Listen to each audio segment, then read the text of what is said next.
Views and opinions of any of the guests of After Hours AM are not necessarily the views and opinions of After Hours AM, its hosts, its staff, or any of its affiliates.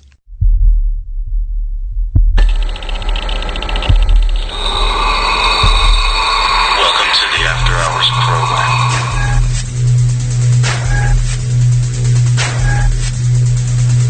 Are you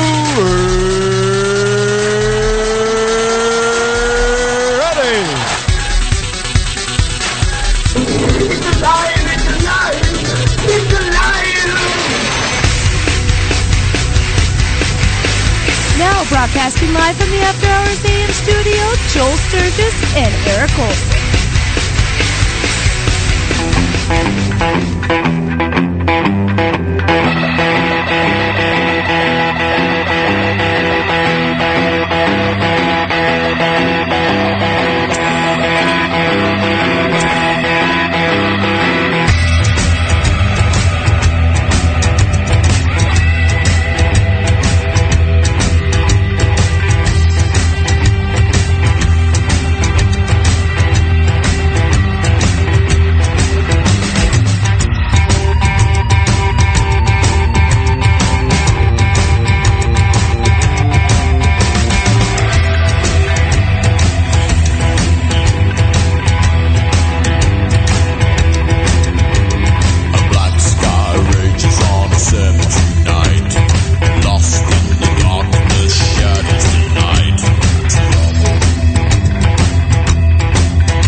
Good evening, everybody. Welcome to this edition of After Hours AM. I'm your host, as always, Joel Sturgis. Right along with me, Eric Olsen. Hey, Eric. How you doing, man? I'm mostly doing pretty well, although it is warm here still, though we are on the verge of September. Are you hot? Are you saying you're hot? Is that what you're saying? I'm hot. I'm sitting here. I got an ice pack on my back. I got 72 ounces of ice water, and I'm still sweaty. Wow, man, that's not good. Sweaty is not good. No, I don't like being sweaty. Well, no, I mean, we got a whopping, 60 degrees here right now? It's really cold, man. It's really, really cold out. That would feel like the dead of winter here. The dead of winter? I mean, it would feel like it, because we have had such a relentlessly hot summer. I was taking my dad to the doctor, as usual, today, and we were talking about the weather in the summer, and it's like you picked up Northeast Ohio and moved it 500 miles south. Well, you know, that I have heard that, and wow, it's just, the weather has been wonky. Crazy, man. Sounds like you're still getting some of your traditional cool weather. We are, and we're definitely getting that cool weather. And you know what? It sounds like on my end there's a little bit of an audio glitch. Is it just me, or do you hear it as well? No, I hear nothing. It really? Sounds perfectly normal to me. Strange. But that's all right. It must be on my end, like always. It seems to be going. I think my headphones are getting ready to go, south on me.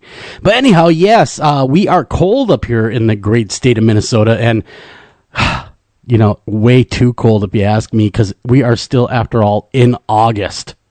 We are. The tail end, but August nonetheless. Yes, very, very tail end of August. But anyhow, man, it's been kind of a weird week. We got a weird news story that came across the wire from Week in the Weird. Have you read this one yet? Woman shares audio of ghostly phone message left by her recently deceased father. Have you heard that one yet? I saw the story, but I have not actually heard it. Let me give you guys a little bit of backstory on this. There's been a rash of strange audio messages that have been floating around the internet recently, and I'm reading directly from Week in the Weird, by the way, so this is not my awesome writing. That's someone else's. Shockingly, many of them are actually quite compelling. The most recent bizarre recording, however, has been the chilling and spine-tingling of a lady that evidently got the audio of her dead father on answer machine. And the number came up as all zeros. I'm sure you've had that happen to you, right, Eric? All zeros. I mean, you're like, wow, what's going on there? It's all zeros. But anyhow, evidently, it came up all zeros, and she captured it and she shared it with everybody. And I have the audio here to play. So sit back. Super cool. Listen Whip it on us. Now this is allegedly now, folks. Allegedly an EVP, of course. Electronic voice phenomena, only done with answering machines. So here we go. We're gonna play this quick. You guys gotta be your own judge. I mean, it's pretty groundbreaking. Here we go. This is Dad. I was trying to contact you. This is Dad. That's it, man. Well, that was unambiguous, at least. that was not your typical EVP, was it? No, it was not. It definitely was not. It was Dad, and he's trying to contact you. It was Dad, and he's looking for you. Don't anger him. This is Dad, and I want to talk to you because, you're my kid, and you need to listen to me. That's what I'm going to do. When I die, I'm prank calling my kids. I'm going to be ordering 50 pizzas in their name. Wow. Having it shipped to their house. Are you going to call and ask if they have Prince Albert in a can? Is your refrigerator running? You better let him out. Oh, no, wait. That's Prince Albert. Yes. That's the refrigerator. Yeah. Is your refrigerator running? Unless there's someone in your refrigerator. Well, that could be too. Indeed, let them out. Well, you should. You should definitely let them out at that point because the poor person's going to suffocate. I mean, that's just safety's sake right there, man. I mean, I'm just saying. Just throwing that out there. It's safety. Obviously. I know unless you're Indiana Jones and there's a nuclear test about to go off, then I'd hop right in that refrigerator or freezer. Did you say nuclear? I said nuclear. See, you said it right. Good. I always say things right. I thought I caught the nuclear. No, never in a million years. Never. George Bush? Well, yeah, that's who remember when he was president, every time you'd see a speech? Nuclear. And do you remember when he was giving a speech about healthcare? And he said, I'll never forget this line. I'll never forget this George Bush line where he says, someday I really, really want, I want to keep OBGYNs and gynecologists to keep practicing their love with the ladies. Remember that? do you remember that? Now that you mention it, yes, I do. I found that to be absolutely just hilarious. He said many things that were that were unintentionally hilarious.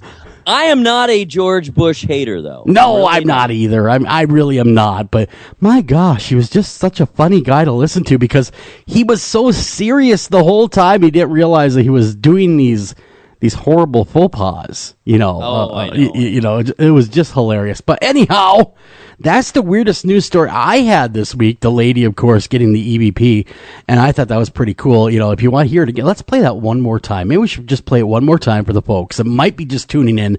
Again, this is allegedly an EVP caught by a lady. Of course, you can check out the whole story, Week in the Weird over there. We great folks over. We had them as guests, of course, so go check that out. But this is allegedly the lady's father died and leaves this EVP.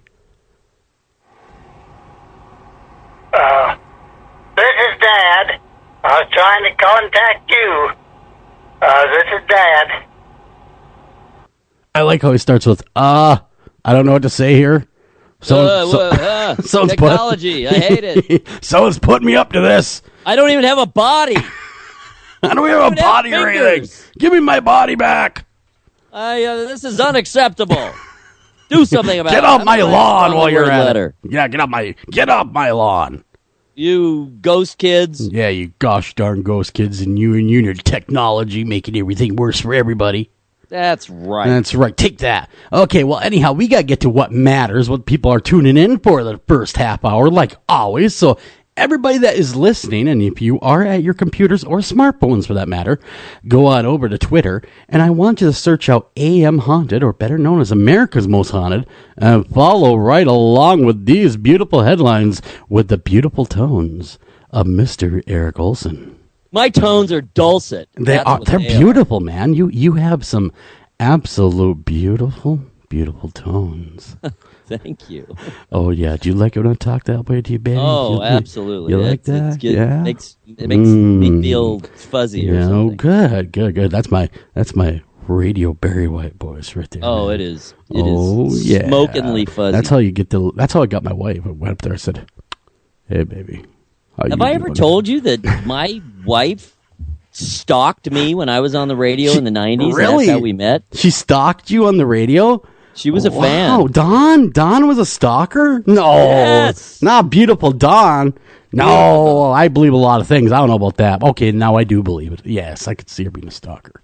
I could see mean, that. she wasn't really a stalker, but she was a fan, and she called, and we talked many times while I was on the air. Not on the air, but while I was on the air, we spoke, and we figured by the time we actually met in person, we had talked on the telephone, which people used to do, Yes, back before texting was all the rage. like 40 hours before we even met. 40 hours? Yeah. You We didn't only talk when I was on the radio. We also talked when I was at home. Didn't you run out of crap to talk about after 40 hours? No, that's what was amazing. I mean, where was there a point where, maybe after the 40th hour, you're like, maybe we should get together and have a cup of coffee instead of just, kind of burning up all this electricity here by talking. That's kind of how it happened. We said, gosh, we've probably talked on the phone now maybe 40 hours. Maybe we should meet in person. You did, and when you showed up, were you like this? Hey, baby, I'm that radio man you heard of. Oh, yeah. Yeah, well, I don't tell anyone because, of course, no one's listening. But we met. I had her come down to the station. And we met at the Did you just say no one's listening right now? Yeah, no one. Millions of people No one. What are you talking about? You just lost me in All right, so anyway, I was kidding. So, Okay. it was strictly forbidden. But I had her come on down to the station, and we met, and we hung out, and that was the beginning, my friends. All right, so back to the task at hand. Again, go back to Twitter. Twitter, AM Haunted. AM Haunted. Follow us. Like the Be tweets, one of us. retweet the tweets. You want to hang out with us. And you want to go there now, even if don't belong to Twitter, because you want to be able to see the pictures. All right. Eli Roth, the notorious director, horror director, he is working with Halloween Horror Nights at Universal Studios, the Hollywood version. Okay. And he is presenting the diabolical Terror Tram featuring evil clowns terrorizing the patrons. I'm not a big fan of the clowns. I don't know about you, man. I am not a big fan of the clowns. That is not unusual these days. I would say it's more unusual for people to say, whatever, it's just a clown. Well, but, evil clowns, that's a different thing. Well, evil clowns are evil. Ever since the movie It came out. Yeah, that was a that was it. That was a watershed, so to speak, for me. That was it, man. Ever since then, me and evil clowns aren't so close. But although I do like Eli Roth stuff, man, he has. I remember watching the first Eli Roth film. Really knew it was his was Cabin Fever, right? And that was actually he scared the hell out of me to ever go back in the woods. It was scary, but it was kind of funny too, and that's kind of his oeuvre. There's always some humor in there. It's really scary, often very bloody and over the top, but there's always some humor in there to leaven the situation. All right, our good bud Josh Gates, who I just invited to come on the show. Josh, come on, man. When the Expedition Unknown returns to new shows in October, and guess what they're doing? A 4-part special on Expedition Unknown, where he once again sets out in pursuit of the Yeti. That is his greatest. That is his biggest claim to fame thus far. Remember when he found the footprints and the hair? Yep, I do. It is back great. On Destination Truth. Remember? Yes, get back out there, Josh. You were so close. You were so close to bringing us the Yeti home. I want one. 4-part Expedition Unknown special on the Yeti, and that will kick in early October. And we got a link to the YouTube promo, so go check that out. That will be something. I will absolutely be watching that. I was amazed. I love Destination Truth. I'm sad it's off the air. But I am too, but he's got more of a serious tone show much now. more serious. This is more like straight archaeological. Exactly. He's pursuing legends is what he's doing now. Yeah. Which I like that too. I think the show is very good. But Josh, man, come on the show. Tell us all about your Yeti experience. We want him on the show. We should. Yes. Now look at this, fan. You want a picture of a haunted house take a look at that next tweet. Look at what amazing quality there is in the photography. Look at the saturation of the color. Man. And look at that place. It's just an Would you abandoned live old there? house. Would you but live if there? it isn't haunted, I will file a formal complaint. You'll file a formal complaint with the Paranormal. You heard it here. Police. You'll be like, here's the deal, man.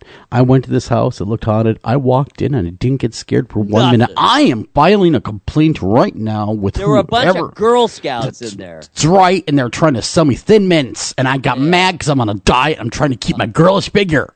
It angered me. Anyway, that's a great image. I love that. That's one of my favorite haunted house images, even if the house is in fact not haunted. Yes, it just has that prototype haunted look to it. What you'd expect on a dark, foggy night to come up on this house. Absolutely. With maybe one light in there, and it moves around because it's candlelight, but it's been abandoned. Speaking of awesome nocturnal images, take a look at that next one. That was shot on a lake in New Hampshire. Wow! Look at the sky. The kayakers are out on Beautiful. the lake Beautiful. at dawn. Take a look at those stars. Beautiful. The Milky Way. The only thing cooler would be a shark, a shark fin in there. That would coming be, up on them, dude. It would be as cool as it would be improbable. Given that it's a freshwater lake. You're destroying. It could be a bull shark. Come on. It could be. Come on. Here's the deal. You're destroying my little imagination here of this little scene playing out of these kayakers. So you wanted the shark to eat them? Not really. I think I want them to become friends, and they could, do jumps together. They could frolic. Sure, they could frolic in about the moonlight. They could. They could do a little dance in the moonlight. All right, take a look at this next one here. Employee of the month. We have Jason Voorhees working at TGI Fridays, which is now called TGI Friday the 13th. Endless apps and mayhem at happy hour. And you know who retweeted that? Who's that? TGI Fridays. TGI Fridays. Thank you. We love Jason. Said, awesome picture. Can we use it? I don't know. It's not mine. No, it's not mine. You can have it, man. I don't care. Sure, go right ahead. Do your thing. Take whatever you want from me. So TGI Fridays, whoever tweets for TGI Fridays, you have an excellent sense of humor, and good for you. Yeah, good to see that they actually have a sense of humor. It's been too long since we've seen Jason Voorhees on the big screen, though. I'm just saying, I want to lodge a complaint. It has been a while. You keep hearing they're going to make another one. I'm sure they will eventually because, Yeah, well, the one the remake they did was more of Jason the Angry Pot Farmer than anything else. I don't even know if I saw that one. I've probably seen 3 or 4 of them. I don't know how many there've been. I was given a copy of that DVD, when it came out because we were interviewing at the time the filmmaker. I just had nothing. I'm like, wow, you really condensed, 3 films into one, but you only took the crappy parts of the film, and that's what you decided to condense. You didn't condense the good stuff. They hadn't learned the lesson that editing is everything. Editing is everything, And they edited the wrong They stuff. did. I was thinking, wow, you poor dude. I don't think you'll be making another one of these. I think you're done for. I'm just saying. We are blowing through the paranormal news. It's an amazing, amazing thing. Take a look at that next one. I love that glowing green ghost cat. Wow. All cats are ghostly. Come on. But that one, especially, it's a black-eyed cat. It's a black-eyed cat from York, England. Do you think they are listing all the ghost cats in town in York, England, and there are a number of them. I just put this together. Black-eyed kids. That would be their pet. The black-eyed cat. When they should be black-eyed parents, and they're just hanging around all their black eyes. Wow. The world has now heard my spooky sound. I terrorized my small children. Did you really? One by one. Oh, you didn't do it all at once. You kind of doled it out. One by one. I terrorized every one of them. Got you. You just in their small childhood, I'd turn off the lights, walk in the room. Is that what you do? You'd show up? You would just be in the corner in the dark room? I said, up next, hobo arm. Oh, gosh. You'd just be in their room. They go to bed. They turn off the lights. There's Dad in the Terrorized. They corner, wouldn't sleep for a week. and they go. What? I am evil dad. What is wrong with you? Do Evil dad. you ever stop for a second and say, "Boy, I am truly just diabolical"? I am demented. Okay, well, yes, you are, and I like that about you. To be honest with you, because me too. I'm demented as well.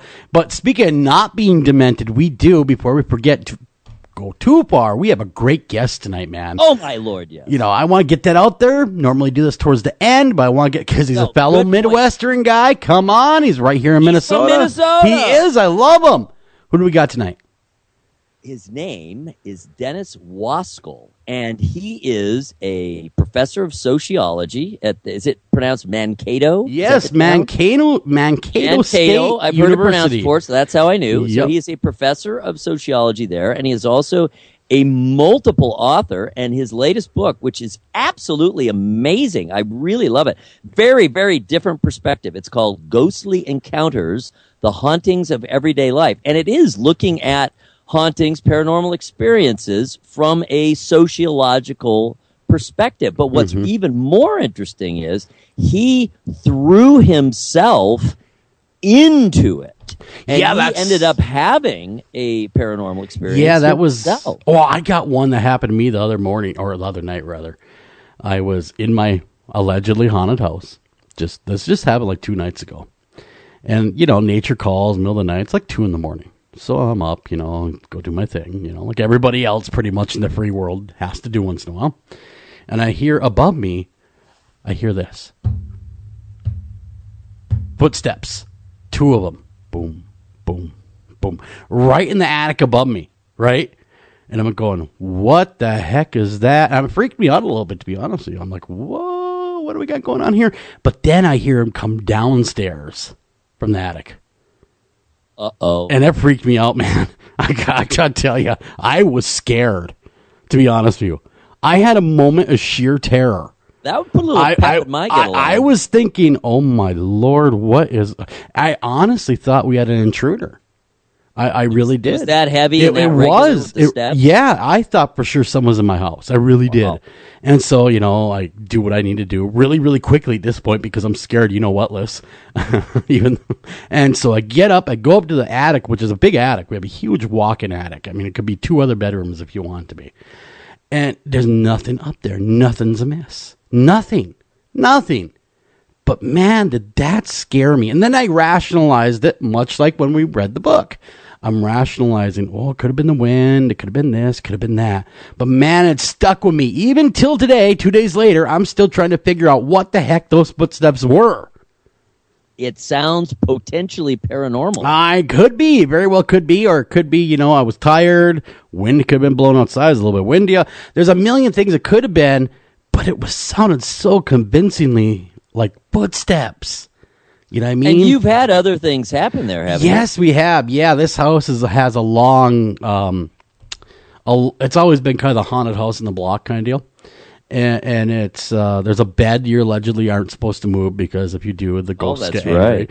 And I have moved the bed. I have moved the ever-dreaded You've bed. tempted I fate, did. my I tempted friend. fate, and maybe that's what's happening now. And then once in a while, you will smell cooking in my house. That when you're not cooking, maybe like 2 or 3 in the morning, you'll smell like something like a pot roast, like pot roast, dinners, stuff like that. Minnesota stuff. Yeah, Minnesota stuff. Do you know what a pasty is? It's some sort of flaky thing. It is. It is basically a meat pie, and all of my Midwestern listeners, upper Midwestern. Well, anyhow, I smell a lot of that going on here as well. Interesting. Yeah, How old is your house? It was built in 1898. Wow. Yeah, she's old. She's an old girl, but I'll tell you what, she still puts out. She's a good one. Demented. Yes, you are. Yes, I am. Hello. All right, we're squeezing in. We're doing way better than we've done it for a while with volume of paranormal tales. Oh, All my gosh. Another way. Great link. The 10 most haunted roads in Northern California. Ooh, and there's some great stories associated with those haunted roads. Oh, so yeah. click over and check that one out, my friends. Oh, and we got a friend. I don't usually retweet because I got so much stuff that I want to put out myself. He's a busy man. Busy man. I'm a creator. I'm not a retweeter. But the guy who runs, I don't know his name, the Pixel Factor.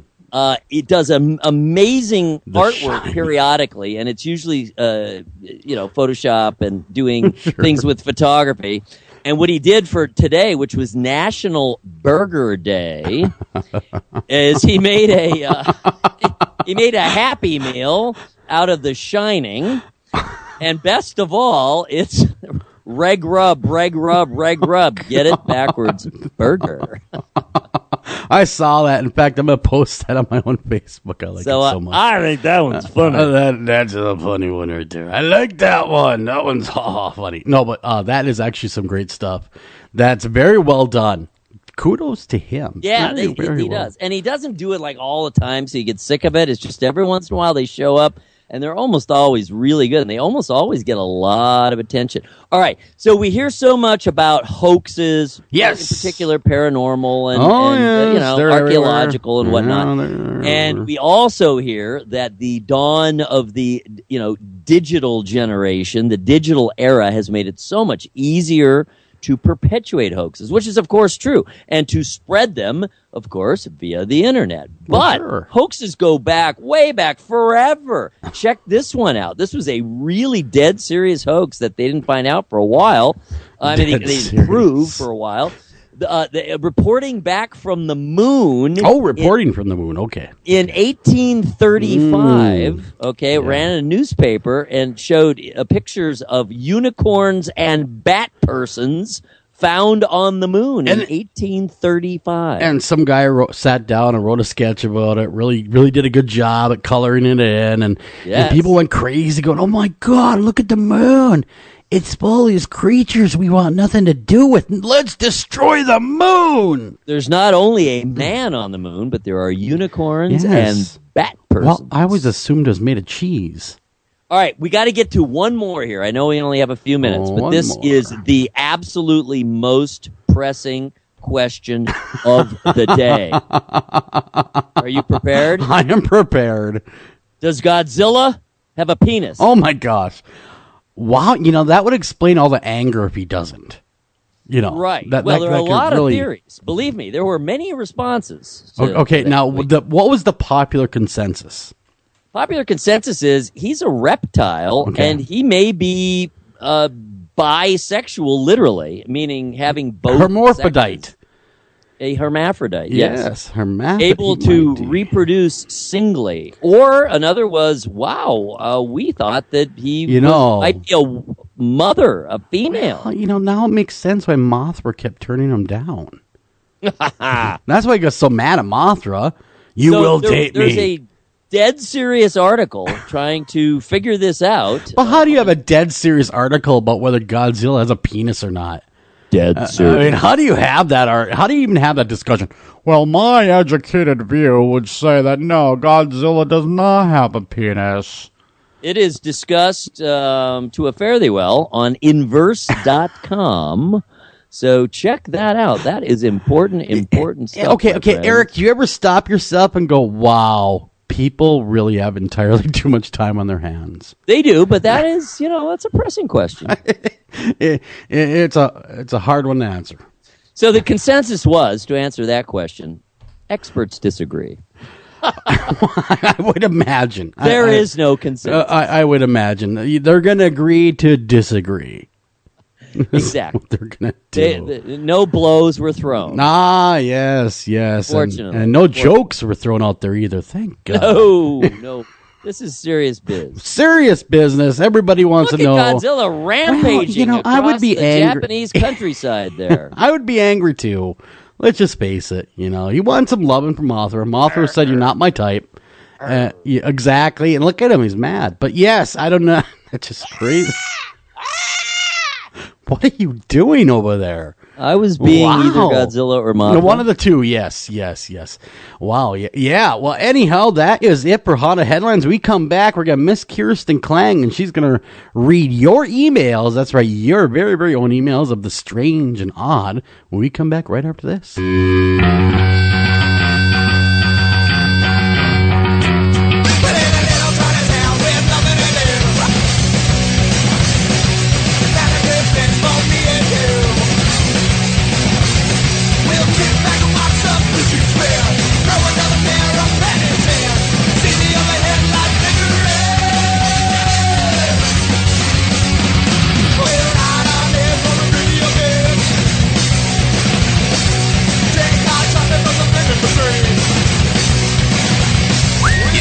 ideas, work, and creativity that make it your yard.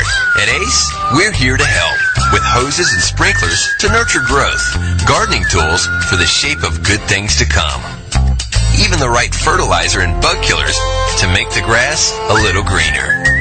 You'll find it all now at ACE, your place, with everything you need for your yard, plus helpful advice, almost like we're right there. ACE, the helpful place.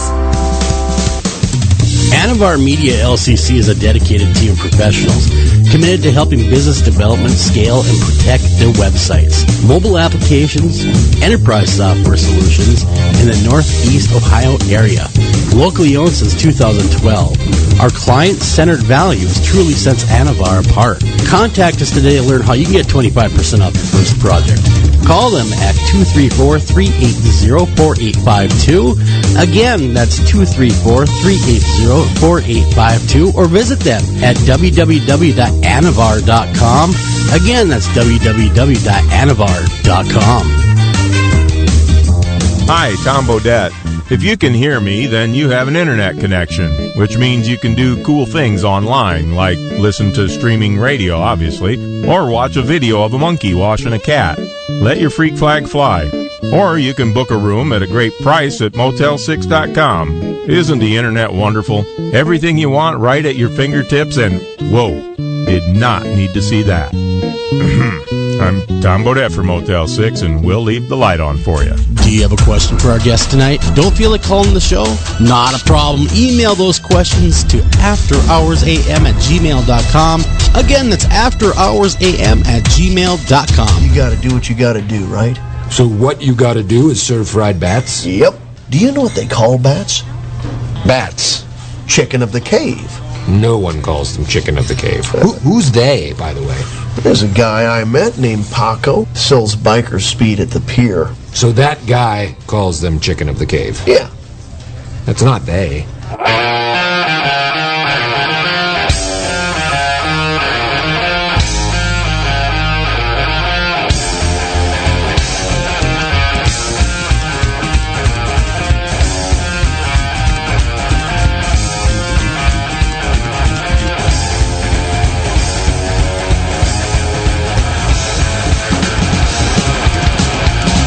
Welcome back to After Hours AM. I'm your host, Joel Sturgis. Right along with me, Eric Olsen. Eric, man, guess what time it is? Guess what time it is? It's only one time around these parts. It is time for your real ghost story. That's right. Starring none other than the former sex therapist to the Seven Dwarfs. Your get over real ghost story. Read by from the sphincter of the universe. That's right. Godzilla did call in, and indeed he does not have a penis. But Miss Kirsten Klang is here to read your stories of the weird and strange. Kirsten, scare us. I'm ready to scare you. Good. Scare me. Other than Godzilla. Yes, Godzilla. And his lack of manhood. Godzilla's I have one from Amanda, Palm Desert, California. California. Yeah, I'm going right into it. Represent. Yeah, going right into it, guys. All right, let's do it, man. Well, I guess I should say happy birthday, Joel. Oh, thank happy you. Birthday. Thank you. Oh, before I get all so rude and stuff. Yeah. Happy birthday to you. Yeah. yes, it is only my 12th, 30th birthday, so I'm great. No, it's backwards. My mom always said you get to a certain point, you just go backwards. You know what? She was 17 when she passed away. There should be a reset button. Yeah. Benjamin Button. That's right. Okay, scare me now. All right, Amanda from Palm Desert, California. She says, "Hi, Kirsten, Joel, and Eric. Here is my story. Says, this is something I'll always remember. I've always believed in ghosts and their existence. My experience only furthered my belief. My encounter took place when I was 10 years old. It was late, and I was getting back from my neighbor's house. I got into my room and peered out my window for reasons I don't know. In between my neighbor's house and mine was an empty lot in darkness. Walking towards the light of my neighbor's house, which was up the street, was a figure of a woman walking. My first instinct was it was my friend's mother. So I opened the window and I called out her name. The woman was still walking, and I was still yelling. I was still wondering why she didn't say anything or turn around. So I just watched as the figure reached the light and disappeared. Even though the neighborhood is fairly new and never experienced a haunting in that house again, I believe it was a ghost. It could have very well have been, or someone very rude. Oh, could have been. Could have been one of those two. I guess if you see her again, or comes and pokes a stick at you in the middle of the night, could be a ghost. That's true. Or it could be Godzilla. But I get up again. Godzilla saying, I'm ready to party, are you? Yeah, maybe she left her hearing aid at home. You just never know. You just never know. Hey, lady! Hey, lady! Come on, I'm over here. I'm right here.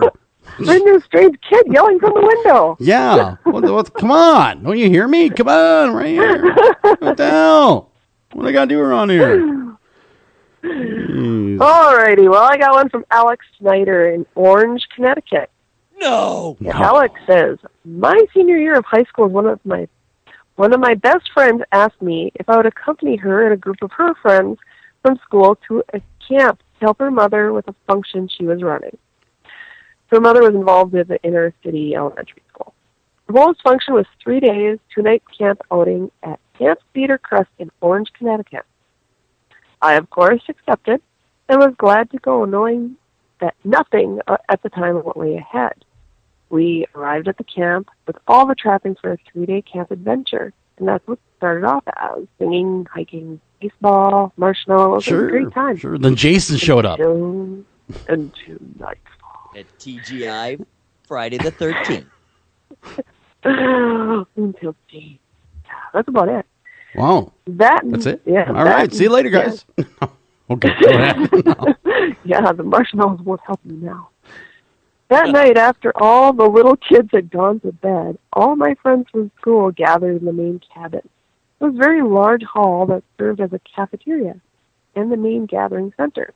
Had a large fireplace, which was not lit, and a row upon row of cafeteria tables and chairs. There was also a very small kitchen attached to it, through a door at the rear. We were all gathered on a small couch and a collection of folding chairs by the fireplace, talking and telling stories, just reliving past times. As the night wore on, we started talking about ghosts and spirits and our experiences. Now I am, if that phrase does not seem too strange, a seasoned paranormal investigator. I've been interested in the paranormal since early childhood. So I've seen my fair share of spooky, creepy, nocturnal events. Well, as our discussion continued, the hour grew later, first 11 p.m., and I knew it was 12 a.m. What I noticed about this place was the depth of the darkness this place had, as if all light had ceased to exist. I mean, we were alone, in the middle of the woods, sitting in an old cabin in the middle of one of the oldest parts of Connecticut. Ooh. I remember it was almost exactly midnight when the strange phenomenon began. We were all alone in this building, and it was so dark we couldn't see the other side of the hall from our location. There were windows, but no light was shining in. Wow. I clearly remember there being a beautiful moon out that night. There was only darkness in this cabin. I was in the middle of relating a story when I very clearly heard the sound of chairs being moved around at the other end of the cabin. I shut up immediately and it stopped. So I started speaking again, and a few minutes later, it was happening again. So I grabbed a flashlight and a friend and walked on the other end to investigate. Sure enough, several of the chairs had been moved and arranged so that they were facing us at the other end of the room, as if someone was listening. So we put the chairs back where they belonged and went back to the group. Finished my story without interruption. Another friend began to relate an experience. It was then that we began to hear a movement outside. There was still no light, but you could hear people first walking, then running, then jogging, then walking again around the building, circling it. Wow. Then we began to see these odd sorts of shadows moving. I would so be gone. I'd be like, what the hell? I'm out of here, man. Run screaming to the woods. Ah! Man, no, I'm good. No. Run. It's odd to call them shadows because there was no light, but it was as if they were blackness beyond darkness. Oh, I've said that before, guys. I've said that on some of my photos. They were in the form of people just encircling the entire building, kind of like a dance. You could see them just moving. By this point, we were all very frightened, but all we could do is watch. It went on for close to an hour. Then suddenly, they faded into the darkness. For the rest of the night, we all sat crunched into the couch, taking turns sleeping and waiting for dawn. Wow. Man. Ooh, a good one. That is creepy. I'm not going camping for a very long time. I'm good. No. But the next day they went outside looking for signs. Anyone having been there, there wasn't a single stick or patch around a dirt. Of course not. Very odd. Night passed on the event and the next afternoon, and they all went home, left the creepers there. Oh, sure. Oh, it was a great time, guys. See ya. Don't follow me home, please. Thank you. Just got here. Wow. Tell them we'll be back. What's with the circling of the shade wagon? I don't know. That's weird. That is really weird. That would freak me out. I don't know about you guys, but that would scare me. That might bother me a little bit. I'd be calling for my mom. It really harkened back. I was thinking of like some of the images, some of the scenes from The Witch, where you have this really old elemental feeling and nature is your enemy, not your friend. Yeah. And it'll never be light again, and the circling motion is very evil and stirring of the shadows. Yeah. Where the shadows don't represent blotting out the light, but simply a darker darkness. Oh, yeah, that is no thanks. I'm good. That is what we that's what we see in some of our photos, that we take a lot of them that's darn near dark, and you can see that some of them are darker than dark. I don't know how to describe it. Well, you always have some light. Sure. I mean, unless you're like way out and in a cave or you're in an underground mine, there's no light. Yeah, well, yeah, there's always, if you're above ground, there's always some type of light. Yeah. Yeah, that is true, but still, it's freaky as hell. Come on. I don't want anything circling me going, come out and play. That was a tingler. Friend. That was tingling. Don't worry. Yes, for sure, Eric. We'll be your friends. Come on out. We have s'mores. Chocolate bars, graham crackers. Boys, oh my God, now you're creeping me out, honestly. Maybe they I just had that happen the other night, you guys. I'm not kidding. What, you had s'mores the other night? Yeah. Well, that's American tradition. Wish. No, I didn't need s'mores. You had someone come up to you and go, hey, Kirsten, come on. I don't like that. We were in a cemetery, new cemetery. Kirsten. Very active. Yeah, we've never been there before. Really? Went to an edge around where the woods were quite dense, like nobody goes back there at all. Wow. And something kept saying, here. Wow, that'd be freaky. I'm like, do you hear that? Yeah. Here. They're coming to get you. They're coming to get you. It said it several times, too. Oh, yeah. Did you hear it with your own ears? Yeah. Really? So just was going, oh, yeah. I'm here for you, Kirsten. I have your Girl Scout cookies coming this bush. So my response is, if you think I'm going into that creepy woods to see what the hell you are, it's not happening. And then it stopped. Come on in. Don't worry. I'm thin mint and cup of coffee. Come on in. I must know. Does the Godzilla have a penis? And do you like pasties? I got pasties. Pasties? Pasties, okay. No, pasties, pasties.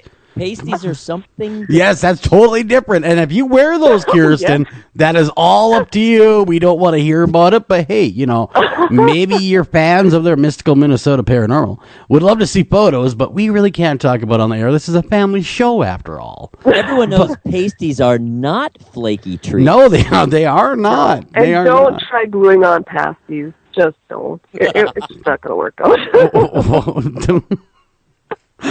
So anyhow, you didn't go in the bush. You didn't go in the bush after him. No, I didn't. It was so impassable. It was so thick that it would have been a nightmare. Yeah, anyway. some of those bushes out there, pretty thick. But he did have Girl Scout cookies and coffee.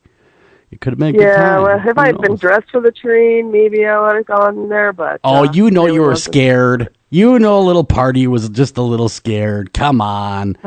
Come on. Anybody would have been scared. That's good to be scared. You gotta be scared a little bit. I mean, how would you feel if you had a weird bunch of people surrounding your cabin going, "We have cookies, come out, and tea will be provided"? That'd be not good. I'd be scared. Okay, any more old... Show yourself. Yeah, demon. definitely. Got some more stories if you want. Here. Yes, lay them on us. All right, I got one from Crystal, Chicago, Illinois. Hi, Eric and Joel. Loving the show, and the idea of National Ghost Hunting Day is great. I've got a scary one for Kirsten to read. All right. Crystal, you rock. All right, well, Crystal says, my mother's fiancé and I were very close. He was much more like a father to me in my adulthood than my own. So when he scheduled to meet me for lunch and didn't show, I was a bit dismayed. Got back on the train from downtown Chicago, rode back to where I parked my car, got in, drove to his house. Upon my arrival, I noticed his car was still parked outside, so I picked up my cell phone to call, but got no answer. So I called my mom, who in turn called a friend of his to come over. I stood outside the house. I had a sinking feeling. Something told me he was dead. I climbed over the fence, and not the best area of Chicago, which was locked, grabbed a ladder from under the back porch, climbed up, and broke the window. I discovered his body lying nude in the hallway, partially in the kitchen. Nude? Crying. Oh, yeah. Poor man. Old mom. Yeah, she was on her way. After the police came and went, the friend left, and I was left sitting alone in the house with his body. I started hearing creaking on the stairs. I called out, Mom, is that you? No, he's there. Again, creaking, no one. Wow. Finally, my mom shows up, and the coroner comes. They take his body, and we're alone, looking through paperwork. All the while, there's creaking going on all around us. We find a $50,000 tax bill for him from a failed business he helped his son launch. Oh, no. Is sitting on the kitchen table next to where his body was lying on the floor. We dig further through his things and find 2 to 3 firearms. His son flew up to Florida the next day with his 2 sisters. He dug through more of his dad's things and found the 3rd gun and laid it on the dresser. We walked out of the room and back in with his 2 sisters on either side. The gun mysteriously goes off and shot his son in the leg. Wow. After that, Hold on, she starts all cheery. Hey, guys, great idea for ghost hunting day. By the way, I got a scary one for boom. Things are shooting each other. My gosh, we took a hard left turn here. Shot him in the leg. Yeah. It went off on its own. After that, the creaking they had all experienced completely stopped. Wow. Next day, the autopsy came back. We learned that he died of a heart attack, probably from the tax bill. So I asked his son at the funeral how it feels to be shot by a dead man. He didn't laugh, but I'm sure his father got the laugh. Wow, man! Oh my goodness, that was all fun and games. So someone gets shot. Exactly, and you find someone nude laying there dead. You know, that was like your father. I mean, my gosh, this girl needs therapy. That's horrifying. That is horrifying. Wow. Yeah. Hey, yeah. Sad one. That was a Very sad one. I'm sad. Yeah, Wow. sad. Yeah, it's a bummer, but the old guy, he got his message through, I guess, if that's what he wanted to do. I guess. Didn't go to jail. Yeah. Could have been a lot worse. Well, I guess it could have been, but my gosh. Way to start it off. By the way, guys, great on the ghost hunting day, and I have a great one. My gosh, we took a left hard turn in Albuquerque. Oh, my Lord. Let's retrack here. I got one from Christopher in Eugene, Oregon. Eugene, Oregon. Lay it on us. Eugene, Oregon. I was lying in bed reading a book called Varieties of Religious Experiences, which is an analysis of religion and how it influences the psychology of the individual. Sure. I'm telling you about the book because I want to clarify that I wasn't reading about paranormal experiences or anything preternatural in nature. Yeah. At least my intention was not to. Okay. I came upon a section of the book where an anonymous professor from Oxford narrated in a letter an experience he had with what he called a dark, foreboding presence hovering over him as he lay in bed. Ooh, that's not good. He claimed that it terrified him, an understandable reaction. Yeah. That freaked me out a little bit. Been there, done that. As I read this, I heard the sound of metal bending and snapping back. It was a loud, vibrating sound. First thing I thought of was that I left the front door to my apartment unlocked. Burglar had entered and accidentally hit something, causing this sound. Cursing myself for letting something like this happen. I prepared to burst through my bedroom door and tackle anyone who entered. Oh, yeah. That's it. Although I didn't care for the plan, it was better than lying vulnerable in bed waiting to be murdered. Well, I suppose, yeah, I guess any plan's better than the dead plan, you know. Gee, plan A, I get up, I do some. Plan B, I can just lay here and die. Which one is the best outcome here? I'm going to choose hopefully A, or does he just... Picture me weighing with two hands. I got my left hand out, I got my right hand out. We got this going on, you know, we got that going on. We could die in bed. Well, could have been worse. He could have been nude. Well, yes, he could have been nude. With a $50,000 tax. Yeah, exactly. Uncle Sam going, hey, by the way, you owe me $50,000. No, he's going to weigh life and death. Evidently, he chose life because he's writing the letter. Oh, yes, of course he did choose life. And Christopher sprung from his bedroom into the living room. He says, I didn't see anyone. Indeed, the front door was locked and appeared to have never been opened. I checked the sliding glass door on the patio that was locked, too. After surveying the area, I decided that it must have been the water heater or a household appliance. Whatever it was, it didn't matter as long as it wasn't a burglar. True. I climbed back in bed, began reading my book again. I just finished the professor's narration when I heard the door to my bedroom smash into the doorframe. Shocked, I just stared at the door, and I stared. The door began to smash onto the doorframe as if though someone was trying to break my door in.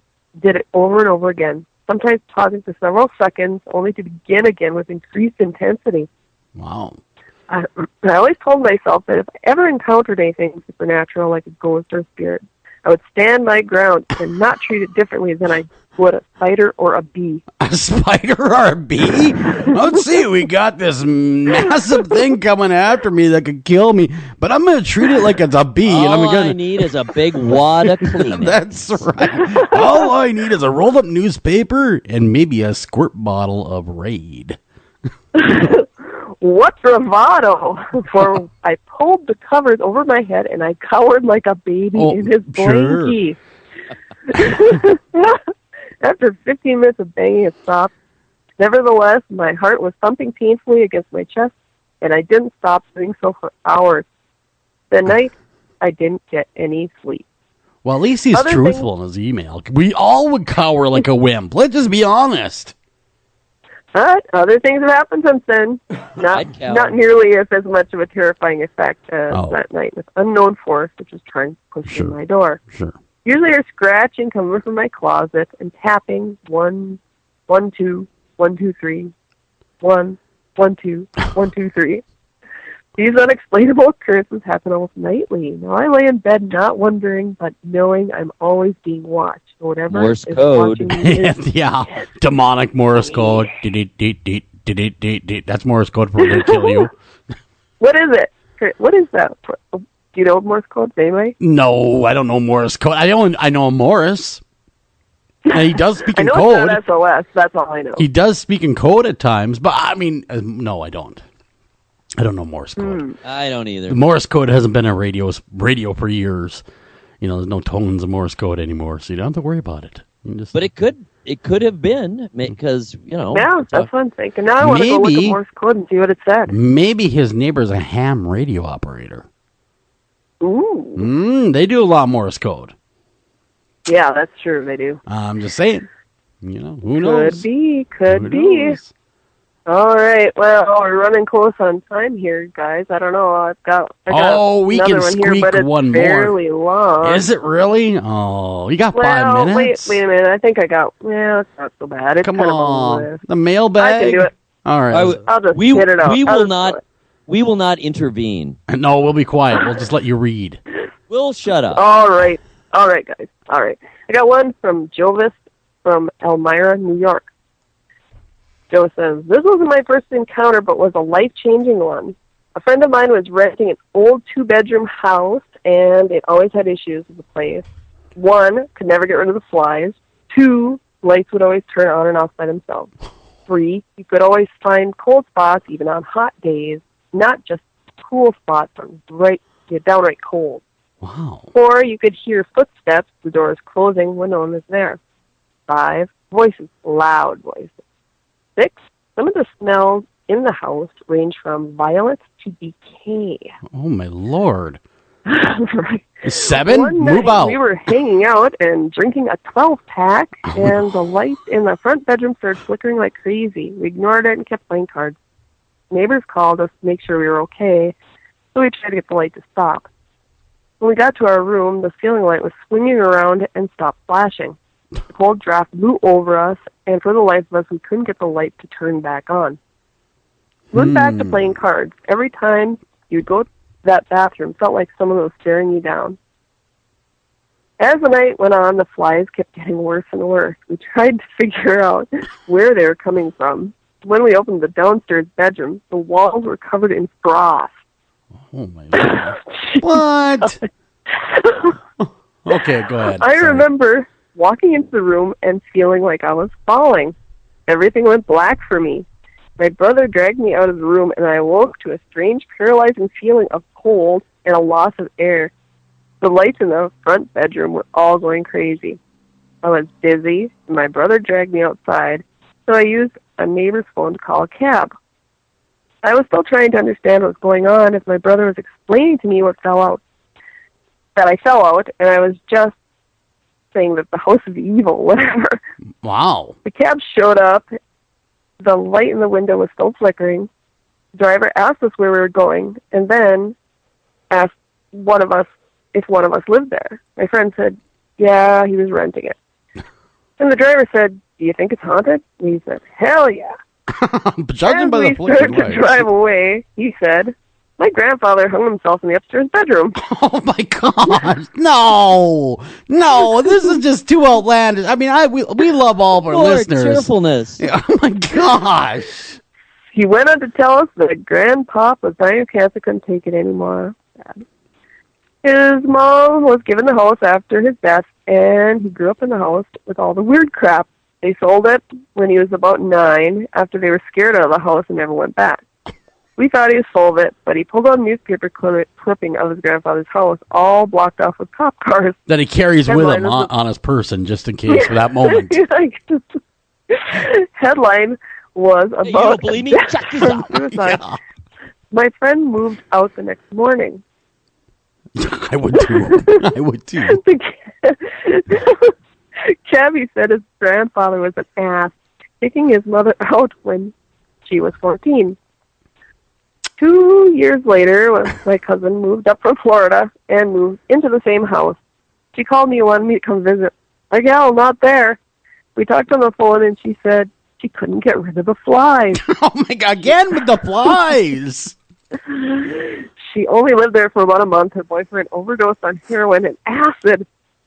Oh, jeez. He kept telling everyone he was Jesus for years. He's okay now, but he blames it on the house and says, I kept hearing voices. The house is on Ovid Street, and if I could buy it back and tear it down, I would. All the neighbors' houses are all nice, and this place looks like a shack with clean paint. It's creepy with small doors and a low screen in front porch. Man. The grass won't grow very well, and the landlord has a hard time renting it. Go figure. I have never feared the paranormal again after that. It did awaken an inner self in me, and I've never been the same. I know this. If I run into something like that again, I will devour it. Devour it? It's good to be a Native American Scorpio and a fast learner.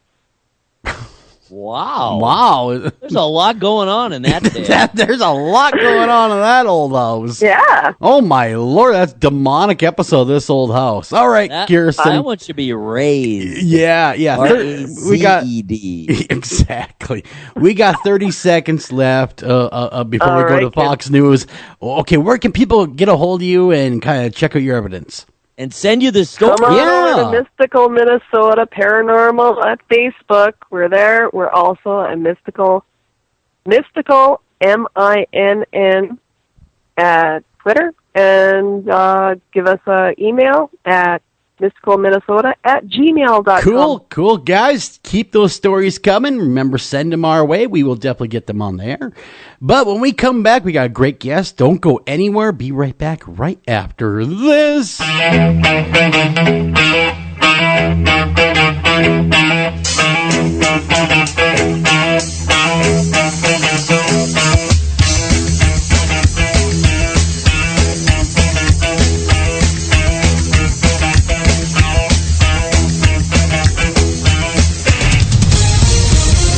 Live from New York, The Fox Report. I'm Paul Stevens. Hillary Clinton and Donald Trump tossing a pretty good volley of verbal shots at each other today regarding politics and race. More live on that from Washington Fox's Jared Halpern. Democratic nominee Hillary Clinton says her Republican opponent's campaign is built on prejudice and paranoia. He is taking hate groups mainstream and helping a radical fringe take over the Republican Party. Clinton says a steady stream of bigotry flows from Trump. Trump, speaking a bit earlier than Clinton, called her accusations a distraction. She lies, and she smears, and she paints decent Americans, you, as racist. And Trump has made direct appeals lately to minority voters, but so far faces a big deficit. Paul. Jared, a Clinton spokeswoman saying Chelsea Clinton will stay on the board of the Clinton Foundation. Former President Bill Clinton saying last week that the foundation would no longer take foreign or corporate donations and that he would step down from the board if Hillary Clinton is elected president. Several towns in central Italy digging out after a magnitude 6.2 quake earlier this week. Sky News reporter Ian Woods in Pescara del Tronto. Today, all was quiet. The intense activity in the immediate aftermath of the earthquake is no longer needed. The dead have been recovered. There is no sign of more survivors. At least 250 people died in that quake. Indiana's Governor Mike Pence taking time off the campaign trail today back in his home state after multiple tornadoes hit there. People that are out, broad shoulders, putting their lives back together, going to rebuild right there in that neighborhood. Tells you everything to know about the people of Indiana. Mike Pence touring damage in Kokomo. Wall Street today, an overall down day. The Dow dropping 33 points. The Nasdaq down 5.5. The S&P 500 off 3 points. You're the Fox Report, fair and balanced. A Russian man found guilty of hacking into U.S. businesses to steal credit card information. A jury in Seattle today convicting Roman Selznev on 38 charges. Prosecutors saying his operation made millions of bucks. His lawyers saying they will appeal. Police in Mississippi investigating the apparent murders of 2 nuns found after they failed to report for work. The 2 nuns were found in the home they shared in Durant, Mississippi. According to the Clarion Ledger newspaper, a co-worker discovered their bodies this morning after they didn't show for their jobs as nurse practitioners. The Mississippi Bureau of Investigation has not revealed how they died, but said it doesn't appear they were shot. An MBI spokesman also says it's not clear if their religious work was why they were attacked. But a Catholic diocese spokeswoman says there were signs of a break-in and the nun's car was missing, which could indicate robbery. Gernal Scott, Fox News. A federal judge ruling that a suburban Chicago terrorism suspect is mentally unfit to stand trial on charges he placed what he thought was a bomb outside a bar. That judge saying 22-year-old Adel Daoud, arrested back in 2012, is sincere in his belief that aliens, the Illuminati, and the Freemasons are conspiring against him. Pharmaceutical company Mylan promising to expand its current patient assistance programs for life-saving pen-type injector. The pen delivers epinephrine to stop a severe allergic reaction. A savings card will reduce the cost by 50%. Mylan will also expand who is eligible for the new plan. A family of 4 making almost $100,000 a year will pay nothing out of pocket. Patients can order the injector directly from the company. Fox's Ginny Casola. Police in Salamanca, New York, near the Pennsylvania border, looking for a hybrid superhero. A guy they say they saw on video wearing a Batman costume and a Captain America mask, stealing beer from a convenience store on Tuesday. In New York, I'm Paul Stevens, Fox News Radio.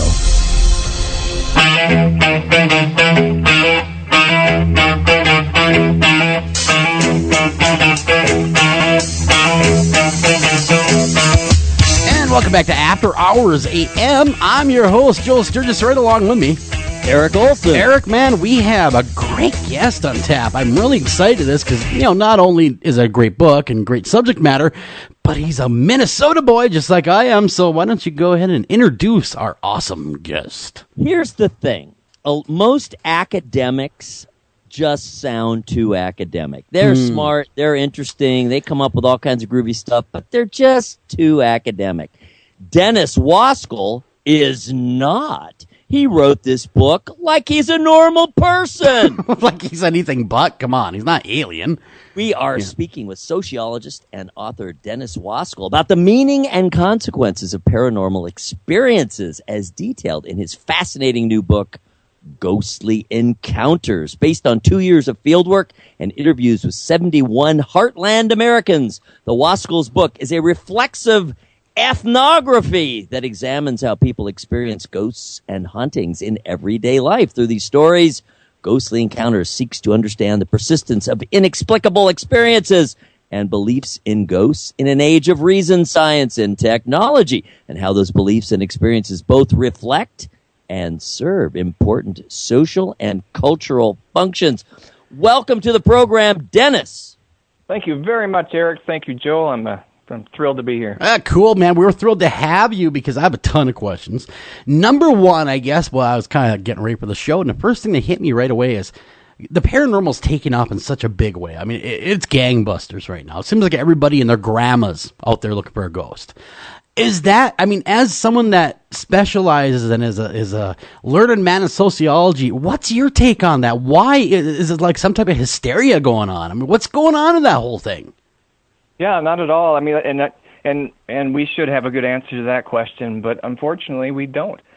For all kinds of reasons that I think owe to sheer scholarly elitism, this is not a topic that most scholars are willing to touch.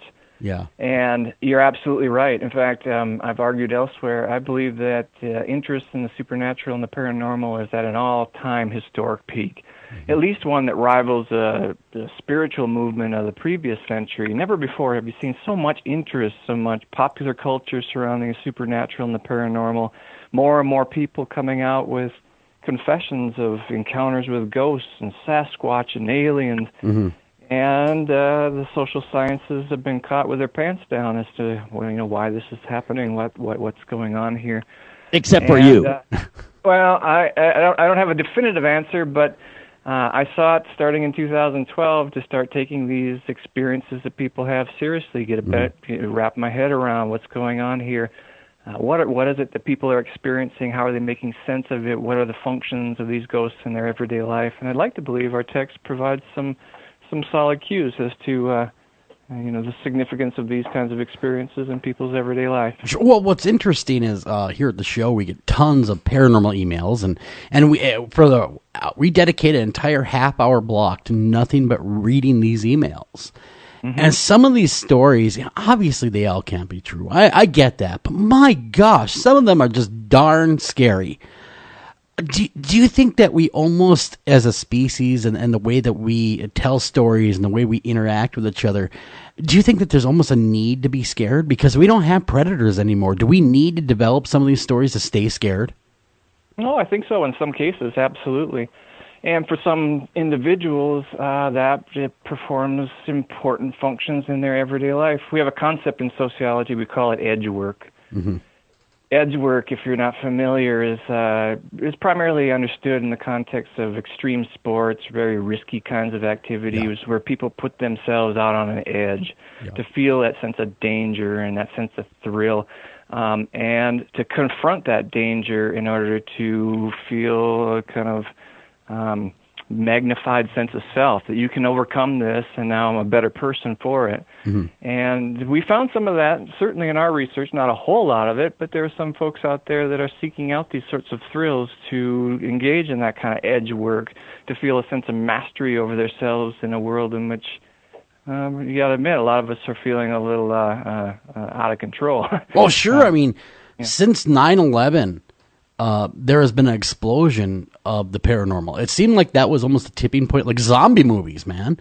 Yeah, look how many I was just going to zombies. mention that. Did you know? I mean, since the terror events of 9/11, there have been more zombie films produced than the entire 60 years prior to that. That's a significant little finding. That is. Actually, I did not know that. That's fascinating. Yep, and actually, if you just kind of step back and think about it, you don't have to get too academic with this. What's going on with zombies that's resonating with people these days? Well, let's think for a minute. What's a zombie? Well, a zombie is a mindless, heartless, ruthless, soulless killing machine. So it's either a politician or it's a monster. Well, it kind of sounds like something that we're all familiar with since the events of the terror attacks of 9/11, and with a population that's a little worn of a war on terrorism. Yeah.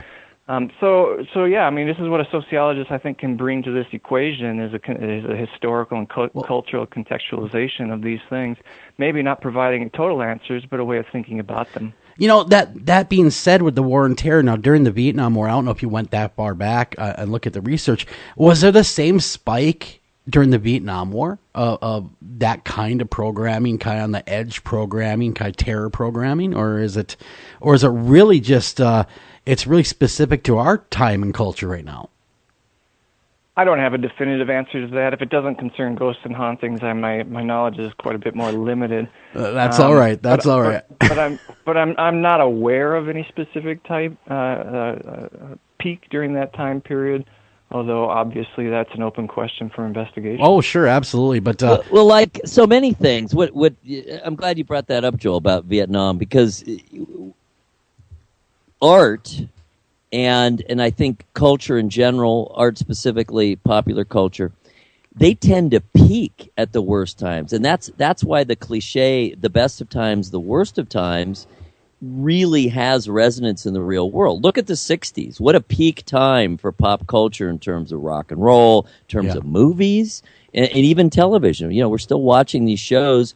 The months. Speaking of spooky stuff, and humor, the Munsters, the Addams Family, Bewitched, they're as popular now as ever. And I think when you have times of terror, of real indecision, of shifting sands, you tend to get great art. Mm-hmm.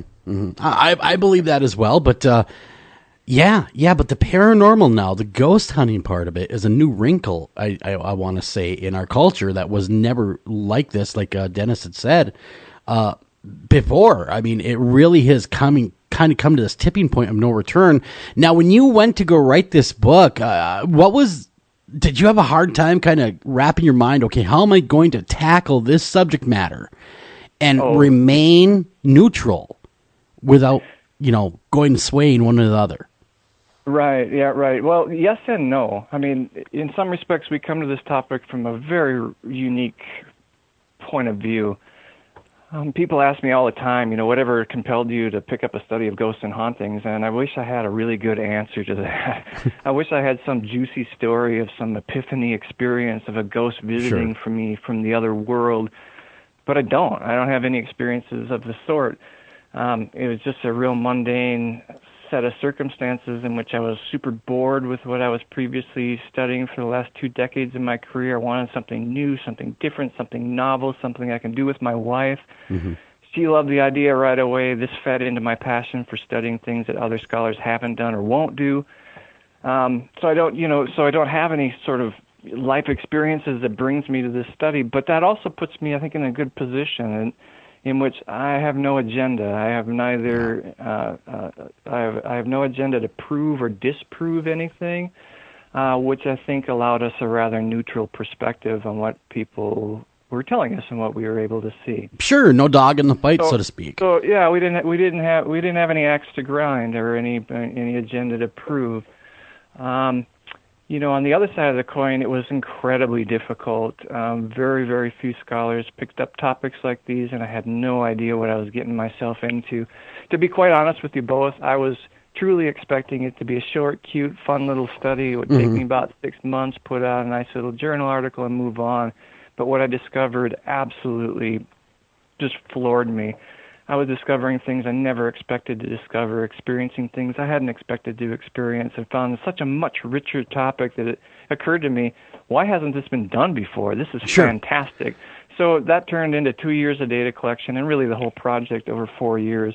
But yeah, narrowing this down, I'll tell you, my first interview, the very day my university gave me permission to proceed with data collection, I went to see a medium. I thought, I thought, what better place to start? Let's start with someone who sees ghosts all the time. Yeah. Surely she could tell me a lot. She could get me pointed in the right direction.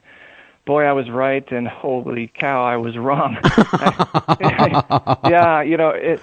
I discovered, that was a real important experience there and elsewhere. I discovered there are varieties of genres of ghostly experiences that are really not comparable with one another. That genre is what we refer to as professionalized ghosts that are at least partially the product of the discourses and technologies of the professionals. Really? Paranormal investigators, mediums, and what we call a general priesting of the dead. When people seek out the professionals to help them make sense of their experiences, of course, those professionals in some way change what it is people understand about those experiences. So I had to set that apart. All right, that's a whole different kind of phenomenon. Yeah. Michele and I early on thought, you know what? Let's do traveling. Let's do a little traveling about. Let's go stay in some haunted bed and breakfast. Let's go to the Stanley Hotel. Let's go to the Palmer Hotel. But I quickly learned that genre is what we call commercialized ghosts. I was just about to say that. How many of these ghosts are actually conjured to help commerce? Well, that's the thing. I mean, how many places out there advertise themselves as the most haunted? Oh, yeah, tons. Eric over here wrote a book about it. My book is called America's Most Haunted. Well, I'm sorry, Eric. Yeah, I'm sorry to burst your bubble there, but here's the deal. Okay. It's a catchphrase, and especially when it's used as a marketing strategy to draw in business, you got to at least ask some questions about the authenticity of the ghosts that allegedly reside there. I'm not saying these places aren't haunted, but that's a whole different category than what ultimately we ended up focusing in on, what we call everyday ghosts. Okay. And we spoke to people, by that we mean, everyday folks, standard Midwesterners, who encountered something odd or bizarre, and they have no rational or religious explanation for. Mm-hmm. And the latter is really very important. By way of contrast, Hmong people, they live in a world that is inhabited by many, many, many spirits. But they also have a religious worldview that conventionalizes all of that, makes sense of it for them. These everyday ghosts that we focused on were folks that encountered something for which they couldn't explain rationally, they couldn't explain by reference to their religious or spiritual beliefs, and hence how do they make sense of these things? What then do they ultimately interpret them to be? How and why? That was the focus of our work in this Very, very interesting. We're going to kind of dive into that here. And I guess, I was reading the book today. First off, I got to say, very, very well put together. I really enjoyed it. Thank you. It didn't come, when I first heard you're a sociologist, doctor in sociology, I thought, oh, here we go, technical manual coming at me. No, very well written, very entertaining. You did a very good job for anyone that I really would recommend everyone go pick up a copy of Ghost Encounters, the Haunting of Everyday Life, if I can get over my own tongue there for a second. Now, Chapter 1, The Trouble with Ghosts. What kind of trouble did you run in with those ghosts? I mean, that's something that piqued my interest right away. When I was reading, I thought, wow, what a great title for the very first chapter. Was it the fact that they don't, in some cultures, exist? Was it too much? I'm really kind of walk me through that chapter. Sure. Well, again, thank you for your plug. I mean, I'm at a phase in my career where I don't have to write or publish anything anymore if I don't want to, and I don't want to write or publish things that speak to small audiences anymore, that speak strange tongues.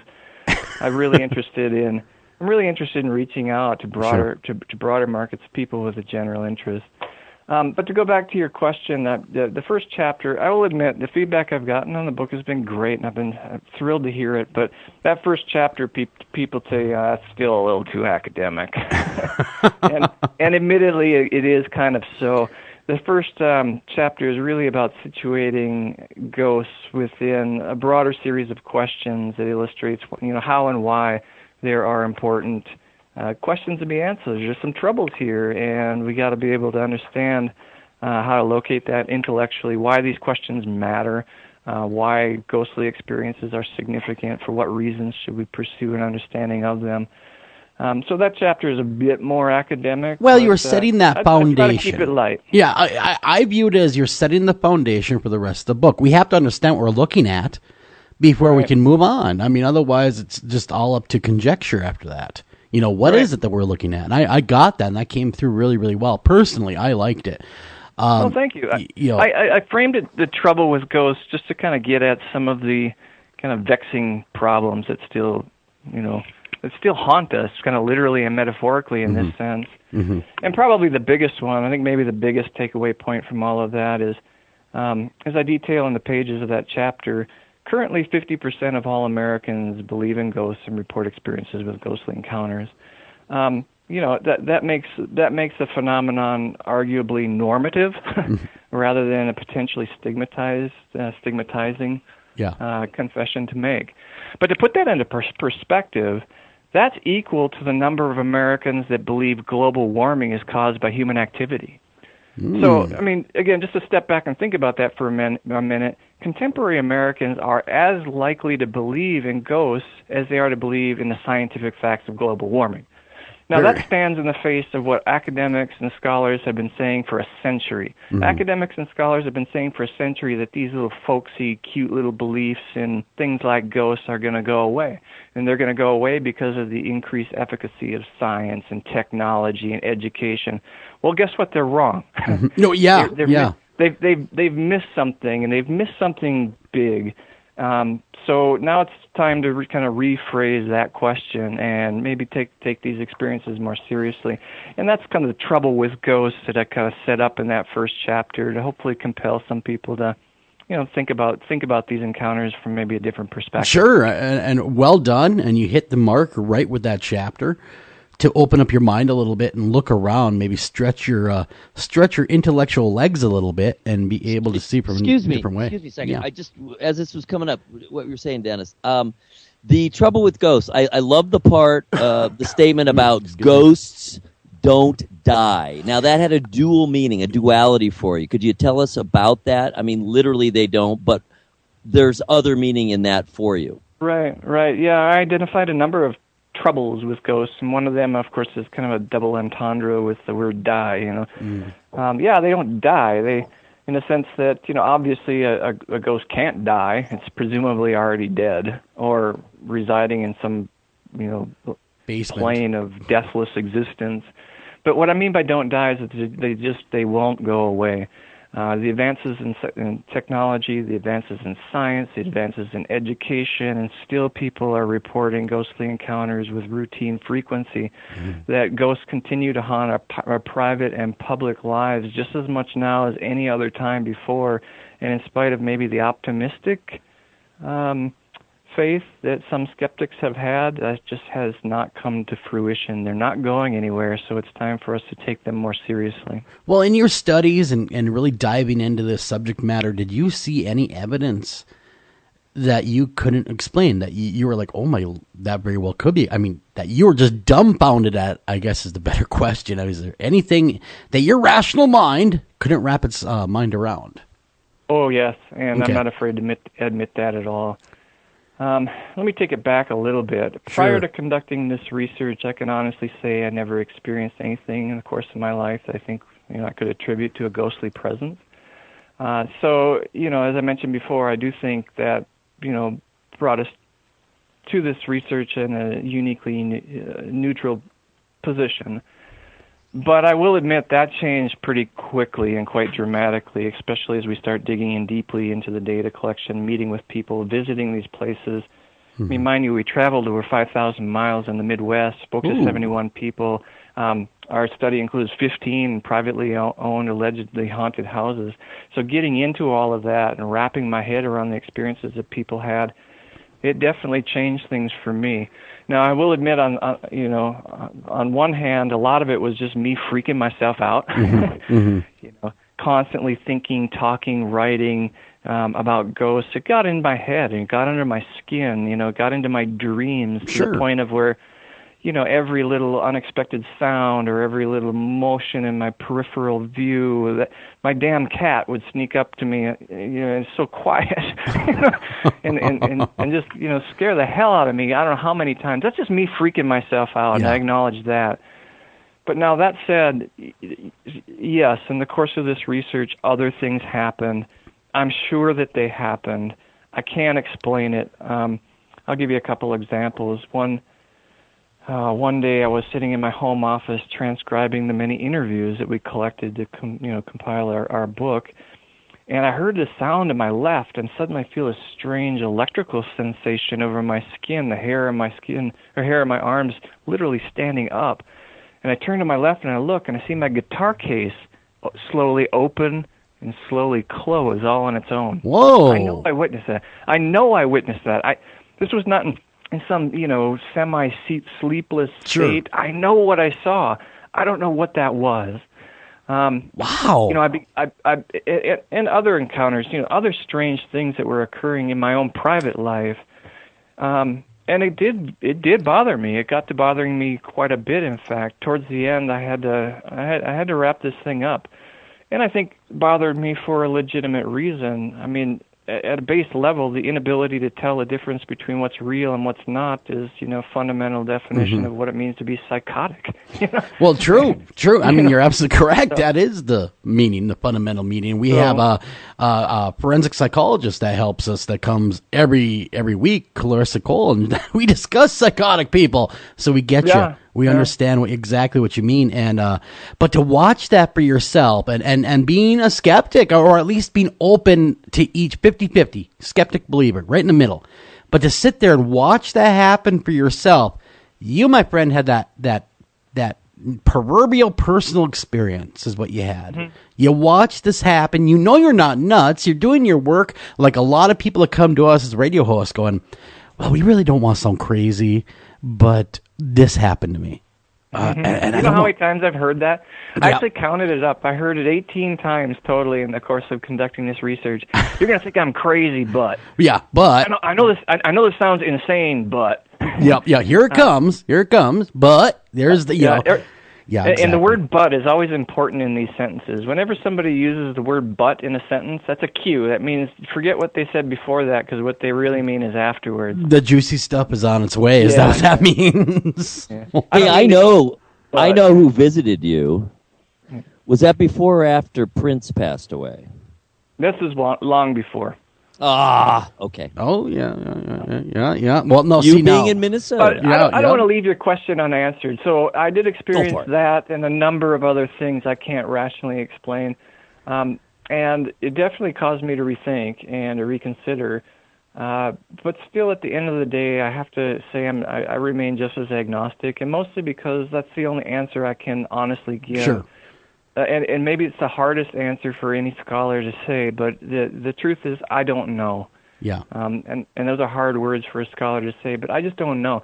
What I witnessed may well have been a ghostly presence. It may not have been. I have no way to determine that. I do believe what people told me in the course of my research. But the fortunate thing is, being a sociologist, I don't need to have an answer to that question. Yeah. I'm profoundly interested in how people make sense of these things and what those ghosts do to and for people in the lives in which they live. So independent of whether it's real or true, I don't need to be a skeptic. I don't need to be a ghost enthusiast to be able to conduct my work. Mm-hmm. I know you said you're agnostic, and I respect you on that, but a little bit of you maybe shake you and make you go to the other side of the fence, saying, there really could be something to this. Oh, yeah. Okay. I don't think those two statements are incompatible with one another. Because I said the same thing. I mean, I was just talking on air the first hour how I was, one of those early morning bathroom visits. I'm sure you heard many stories involving early morning bathroom visits. Oh, yeah. And I hear footsteps above me. Now, was it a ghost or was it the wind? I don't know, and I don't have a good answer for it. But you know what? I wasn't going to hang around to find out. So much. I investigated what I had to because I have children, make sure we didn't have anyone in the home. But after that, man, I was out of there. Thank you. No, thank you. Because sometimes it's like my grandfather used to say, don't go looking for snakes unless you want to find them. True, but I'm too shamelessly curious not to. Well, yeah. Then there's the cat side of us. You just gotta know. I just gotta, yeah. Dennis, we have to hear your quintessential bedroom experience that you opened the book Can we with. do that after the break? Let's run the break quick. When we come back, Dennis will wrap with us on that one, unpeel that story, so to speak. We come back right after this. Don't go anywhere.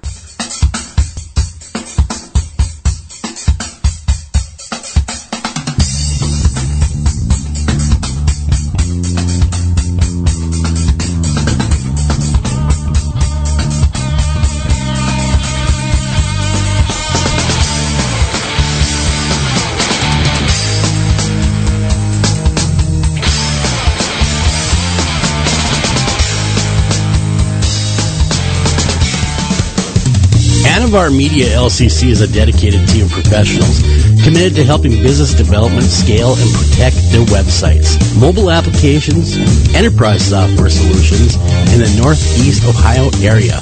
Locally owned since 2012, our client-centered values truly sets Anavar apart. Contact us today to learn how you can get 25% off your first project. Call them at 234-380-4852. Again, that's 234-380-4852, or visit them at www.anavar.com. Again, that's www.anavar.com. Hi, Tom Bodette.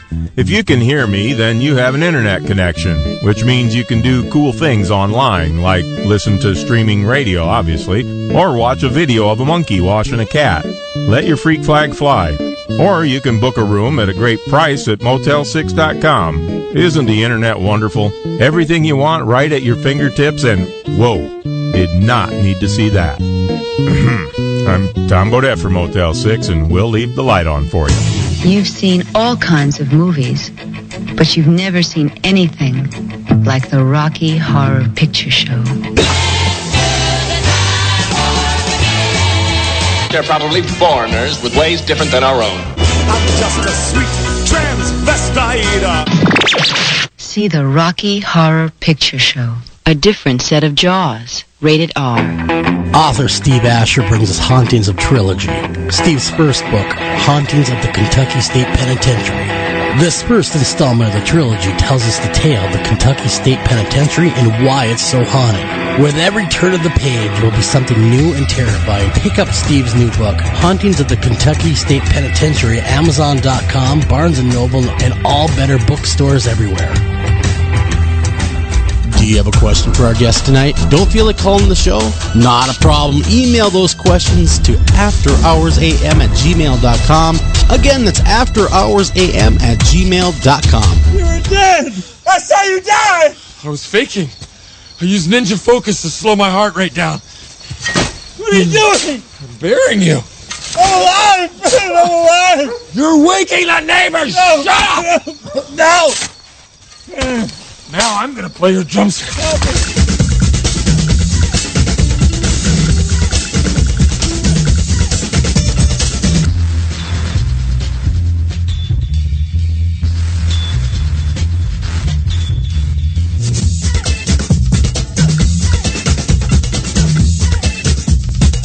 And welcome back to After Hours AM, everybody. I'm your host, Joel Sturgis, right along with me, Eric Olsen. Hey, Eric, man, I am really enjoying this discussion that we're having right now. And wow, Dennis, man, when we were leaving, and you had your, I read somewhat in the book. I didn't want to read the total story about what had happened to you in your own personal experience. And so I want to keep that fresh and new for myself. So I actually had a nice organic response when we were doing the interview. But man, what I did read, that had been a scary moment. You know, actually, it wasn't. That was so. Well, let me explain what happened, and then I can maybe better contextualize my experiences. I was mostly just absolutely fascinated. As we previously discussed, in the course of this research, I did experience some things I never expected to. I didn't anticipate that going into this research, and this one especially stuck with me and really compelled me to rethink things. So I was laying in bed one night with my wife, and I was sleepless. I was up with a lot of mind chatter going through my brain as I was preparing for an upcoming field interview to a place said to be haunted, and I was kind of going through old photographs and thinking about the stories that were told and kind of perplexing and all the sadness that was surrounding this whole issue. And I look over to the right, and I look, at our bedroom window, and I see this milky white mist coming through the window, through the blinds in our window. It was gathering at the top of the northwest corner of our 10-foot ceiling. And then most interesting of all, as it gathered in that top corner of our ceiling, it reached out about a dozen or so wispy tentacles across the ceiling and then began reaching down towards me. And yeah, as creepy as all that sounds, really at the moment, I was just completely stunned. I don't remember thinking anything You at didn't the think time. about running? Except for, no, I was just staring at this thing, utterly fascinated. I've never seen anything like it, and I have not seen anything like it since then. And as I write in that opening segment, I actually spoke to it, and in response, then it slipped away through the window from whence it came. And, of course, I lay there for a long time afterwards, unable to fall asleep. Well, yeah, I would imagine there was a point where there was a little insomnia going on after that. Yeah, as I'm trying to process what the hell just happened here. But then also it forced me to rethink, in terms of, me as a scholar trying to study these experiences that others have. How am I going to handle this, right? This is data. Yeah, right there. What am I going to say, and who, and to who, and to where? So in truth, I talked to Michele about the experience. I wrote it up very, very carefully, and otherwise I spoke to no one about it until my readers could get the full account in those very first pages of the book. Mm-hmm. And my reason for doing so is really very, very strategic. I'm going to own up to having had experiences myself. I'm not going to distance myself as a scholar who's above all of this. Sure. I'm going to own up immediately, saying, you know what, I've experienced some things I can't explain either. And then use that experience to bring my reader into that moment to maybe better understand what I'm after.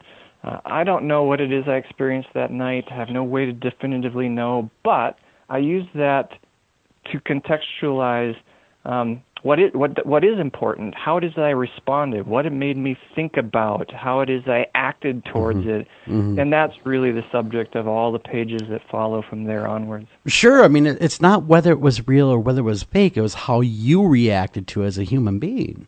How the data processed in your own mind of what you were looking at that moment. And I gotta say, you're pretty darn brave. I don't know if I can lay there in bed and watch this thing form. I might be going, hey, honey, I'm getting out of here, and maybe you should too. I'm just saying, there's tentacles involved. Tentacles, and then run out. But honestly, as I get to a little later in the book, by this point, I'd already collected enough data to feel a lot more comfortable with the subject, and as I've found, and previous research has found as well, there actually is very little to be afraid of here. I did talk to some people that experienced some very truly horrifying things that I explain. I refer to those as the evil ones. But in a later chapter of the book, we identify what we call 6 forms of ghosts, and only 2 of them have. In only 2 of them do people experience something that they feel threatened by or a menacing kind of presence, and they're really very rare. Yeah. So of the 144 ghosts reported to us in this research, only 14% of them involved an encounter with something somebody felt, threatened by, a menacing presence in which they felt they might be in some sort of harm. And actually, this is kind of interesting too. When I collect all of these and compile them, I found that people are twice as likely to experience a ghostly encounter in which the spirit is helpful rather than harmful. So, with some rare exceptions, unless you've done something to deserve a little punishment from the dark side, there's little to be afraid of here. But that doesn't stop people from feeling startled. Well, did you meet a lot of people doing your study that everything was haunted? I mean, everything. Ghost did this, ghost did that. Ghost. Just a couple. Okay. And there seems to be that, when I talk to people out of research, there seems to be this expectation. They ask about the people we're talking to, and there seems to be this expectation there must be something a little odd or strange about them. They're big connoisseurs of the paranormal, and they watch shows like Ghost Hunters, but we didn't find very much of that at all. I can count on one hand the number of people we spoke to that had rather eccentric kinds of worldviews, a little different. but otherwise, all of the rest of them are just average, everyday Midwestern folks, and a highly educated crowd. I'll say too. Well, the we are Minnesota. We spoke to, they have Minnesota, Iowa, North Dakota, South Dakota, and Wisconsin is from the states where these people come from, and most of them having at least a college education, several of them with terminal degrees.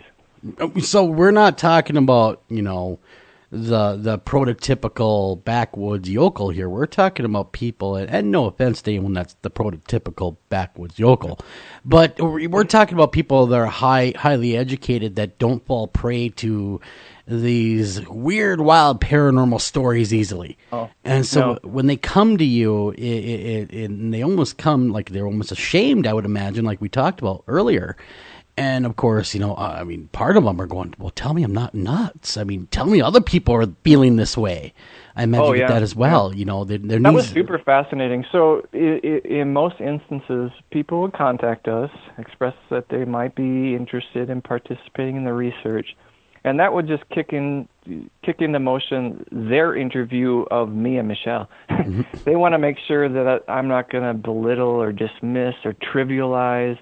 They're not willing to talk unless they feel confident that I'm going to take them seriously, and not consider them crazy or nuts or bizarre or weird.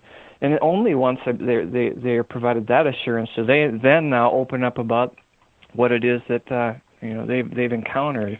And then after the interview, there's always that same post-interview conversation. Right? So the recorder goes off, and they want to talk off camera. And the next question is, so, am I nuts?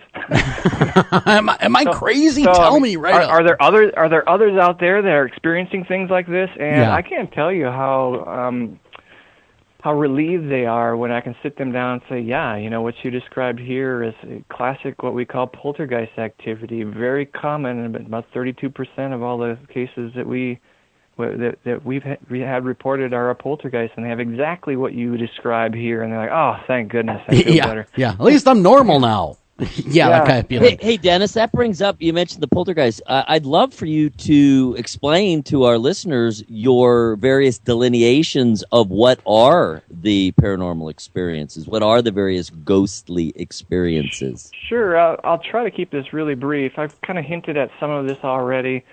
At the biggest level, we do talk about ghostly genres, but I've already explained that, what we call everyday ghosts, commercial ghosts, professionalized ghosts. There's also what we call institutional ghosts.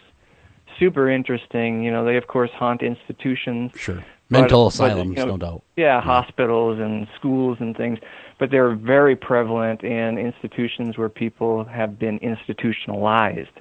So, like, orphanages and insane asylums. And an interesting genre in that they're very historical. They're kind of reflective of very guilty collective conscience about times when people were treated much more inhumanely. So those are the four genres. Within them, we identify four types of hauntings, which are probably familiar to your readers. This isn't unique to us. Intelligent hauntings, residual hauntings, historical hauntings, anniversary hauntings. The only interesting takeaway point for that, especially for your avid listeners, I know many paranormal and supernatural enthusiasts claim that residual hauntings are the most common, and that is a haunting that involves a presence that doesn't interact with its environment or the people within it. We found just the exact opposite. 76% of all the people who came to us with an experience report an intelligent haunting. They experienced something that interacted with that environment and the people within it. That's very interesting, because I've heard for a long time, like you, or like most of us, that the residual haunting is the most common haunting there is. And I've noticed that switch just by the emails we get for the show, that very few of them are actually of a residual variety. They're very intelligent hauntings, very interactive. And very active. Yes, these people describe talking with them at times. Just very, very interesting stories that they share with us. Now, that brings me to lore. Now we're gonna go legend tripping here for a minute. How does lore work into it? Like, if you go to this pond at 12 o'clock midnight at this date, you will see the ghost of Old Man Jenkins.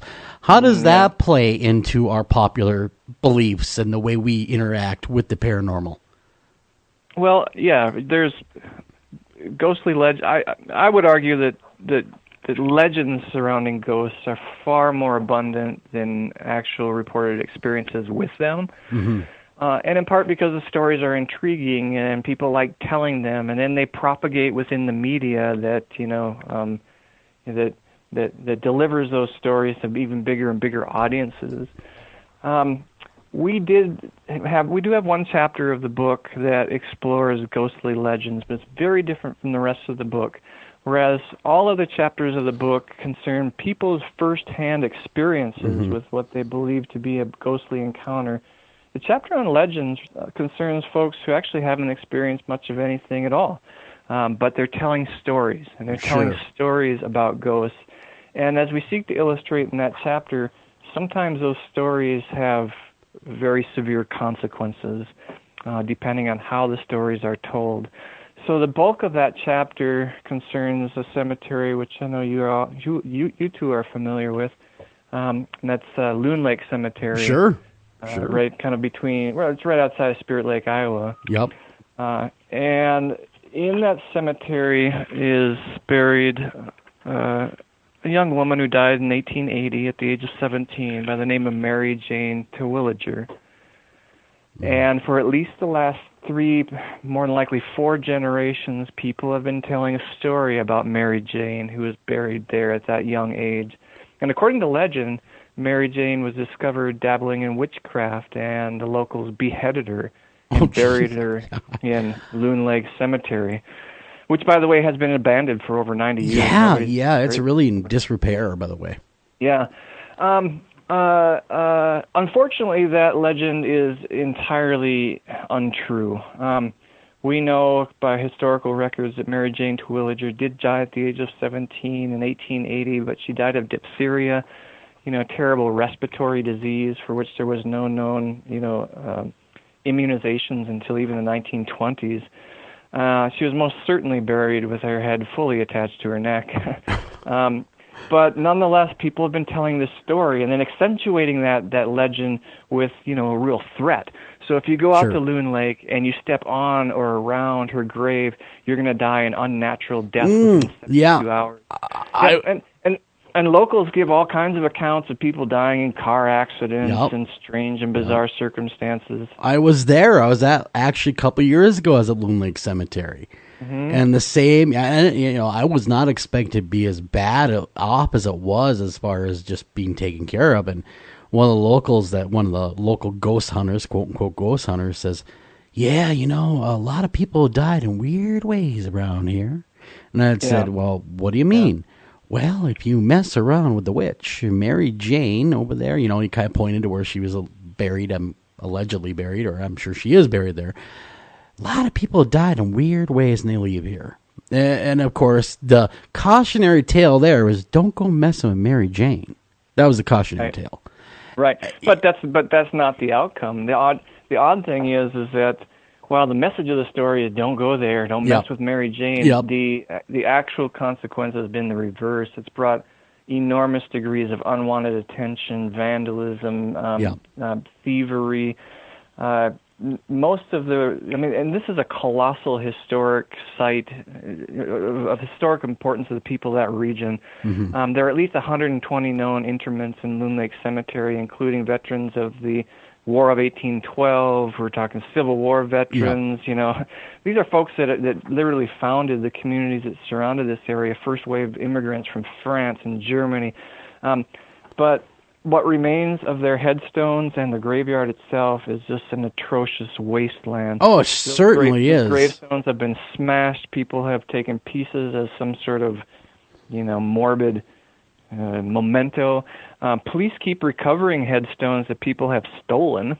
And again, it surrounds the story that is told there. In that chapter, I contrast Loon Lake to another cemetery that has all the same features. It's just as abandoned. It's just as old. Frankly, it's even creepier than Loon Lake Cemetery.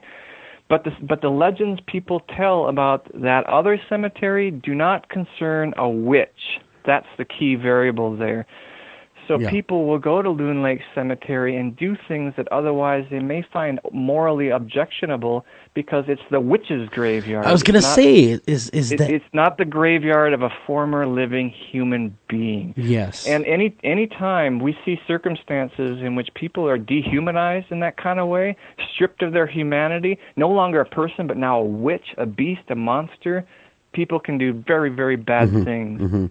And the outcome for Loon Lake Cemetery is just, it's heartbreaking. That place is destroyed, and it's unsalvageable at this point. Yeah. I was taken aback, and people were telling me you don't want to be here at night, not because of the ghost, but because of the crime. Yep. Oh yeah.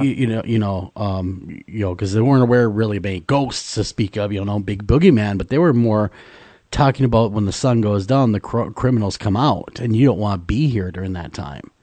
Right. And that's sad. That is truly sad, because like you, I saw these headstones that stretch way back, and it's just a horrible, horrible state of affairs. And it would be a wonderful thing if, maybe the legend was put to rest of who this person was. And I don't think it ever will be, to be honest with you, because it's just too popular. I mean, it's sensationalism. And that's why, in this book, owing to the ethical standards of research in my discipline, I keep confidential names and locations of everyone that had participated in this work, but not with Loon Lake. And that was after consulting with the descendants of Mary Jane Twilliger and her family. Believe me, they're pretty pissed off. No, they have every right to be. Yeah, absolutely. Yeah, and the legends surrounding their family name, it's very hurtful for them. But they're also consulting with the director of Jackson County Historical Society. We all agreed that the more people know the truth, the better. The cat's out of the bag here. Yeah. The only way I can think of stopping the wreckage there might be maybe some sort of interpretive signs that informs people about the myth, the lies behind it, the tragedy that has resulted. Yeah.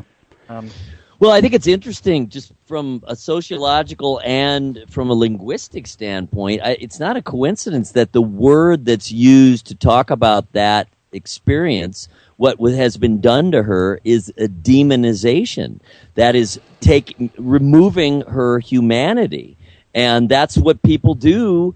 That's how people justify. That's what the Nazis did, on and on and on throughout history.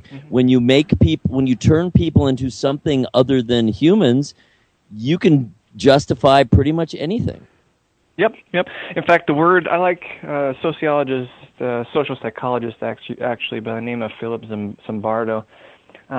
He takes it a little further. He doesn't even refer to it as dehumanizing, but he refers to it as the Lucifer effect.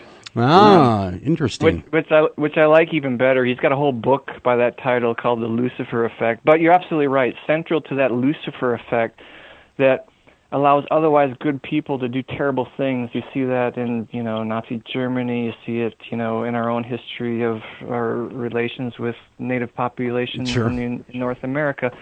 Dehumanization is central to all of that, and once you strip people of their humanity, people are capable of doing terrible things. Yeah, they are. They truly are. And now, are you currently still doing case studies? You still need people to weigh in on this? Are you doing any more with it? Admittedly, towards the end of completing this book, I needed a break to get my head screwed back on right.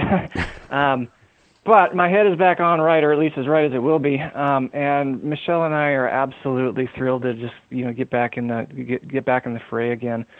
So we are interested in hearing from people that have experiences to share, and we are especially interested in hearing from people who have experiences to share about living in a haunted house. We get lots of those. We get lots of those emails. And so everybody that is listening, again, you can be a part of this. And I know a lot of you do send emails our way, but also share them. Share them with Dennis. Talk about it. He would love to hear your stories to help him continue pushing forward this study. Because I think it's a very important study, and I think that we only scratched the edge of how we perceive the paranormal. And it's only going to get better and better as you go. And I'm pretty easy to find. Email is a great way to contact me. It's dennis.waskul mnsu.edu. Otherwise, you can just put me in your Google search. The University of Google seems to have a good luck at finding me. That's Dennis Waskul, of course, and you are a professor at Mankato State University, and they're blessed to have you, sir. And as you have now, were college students the first victims, so to speak, of this case study for you? Is that where you started? Some were, but ages range from, actually the youngest person we spoke to is 16. Okay. And the oldest was 83. Because I remember Mankato had its own paranormal history. I mean, there's always haunted places, and Mankato's no different. Well, Mankato is the site of the largest state or federally sanctioned mass execution in the history of the United States. So, that's right. That is true. It was. Mankato is both literally and figuratively haunted in many senses of the word, yeah. Yeah, I remember how many Native Americans they hung. What was it? How many 38. was it? 38 at one time. 38 at one time. I remember reading that when of course, I'm from Minnesota, upper part by Duluth here. And that was Minnesota history, and we discovered that in school, and my Lord, that seems so foreign to us. We had to dig for ourselves to find out, indeed, that was true. That actually did happen, and, being, what we want to call ourselves modern people, you say to yourself, how could that ever happen? It was just a total different time, total different place. And again, the Lucifer effect running amok with the Native American population, with us thinking that way about them. Right. And so, it's all about thoughts and feelings and how we react to things. But the paranormal isn't going anywhere anytime soon, is it, Dennis? I mean, like you said earlier, it is here to stay. And if anything, it's growing. And reading your book proves that more than anything to me, that people, they have stories that they want to tell, but a lot of them just don't have the venue to tell them. Well, they do now. Get in touch with me. Absolutely. That's right. That was going to be my next segue. Very well done. Very, very well done. No, very, very good book. Everybody get out there. Go ahead and get Ghost Encounters. And you're going to love it, of course. Great book. Great people writing it. Again, that's Ghost Encounters, The Hauntings of Everyday Life. And you're going to want to check that one out. We got a few minutes here left with you, Dennis. I don't want to let you go too easy. But I got to ask you this, though, because we get a lot of emails about the big D word, the big demon word. Mm-hmm. Was there a lot of that word thrown around in your studies, or was that really fairly just minute, if at all, put in there? Not frequently, but when it did come up, it was from people who experienced something profoundly different than the others that we had spoke to. Mm-hmm. Different enough to where we had to peel them out and kind of put them in their own category of the third or fourth chapter of the book, the ones that we refer to as the evil one. Mm-hmm. And again, it was not common, but we did speak to people who had some incredibly terrifying experiences. I'll give you an example of one at a time we have here. So, in one instance, a young woman we spoke to was almost constantly harassed by these very pitch black shadows that would surround her, especially in the nighttime, for weeks upon weeks on end. And those shadows would torment her through the day and night, and even into her sleep. She had constant graphic nightmares of self-mutilation, of killing people that she loved, and then worst of all, in those dreams, feeling the sense of enjoyment from committing those acts. Oh, my Lord. And again, this is just kind of scratching the surface of the extent to which she was being harassed, but to put a cap on it in the short time we have, that's the only woman I've ever met in my life that had an exorcism performed on her. Wow. It apparently worked for her. I did ask her, if she'd be willing to share with me the demon's name, knowing that that's part of the rites. But she wouldn't even speak of it in fear of it returning. So yeah, we did talk to some people who definitely experienced some very truly terrifying things. And we're visually shaken by it, just shaking as they're trying to explain these things that had happened. Wow, Dennis, powerful. But to go back to what I said before, again, very, very rare. Okay, very rare for people to report terrifying or menacing experiences, and then these unsolicited ones are even more rare. Interesting, very, very interesting. We gotta get out of here, but on behalf of myself, Joel Sturgis, of course, Mr. Eric Olsen, thank you so much for listening to After Hours AM. Take care of each other, love each other, and remember, get those stories into Dennis. He needs them, man. We want to keep this study going, so be a part of it. Until next time, guys. Thank you for listening to this edition of After Hours AM, and please remember to like us on Facebook and also follow us over on Twitter.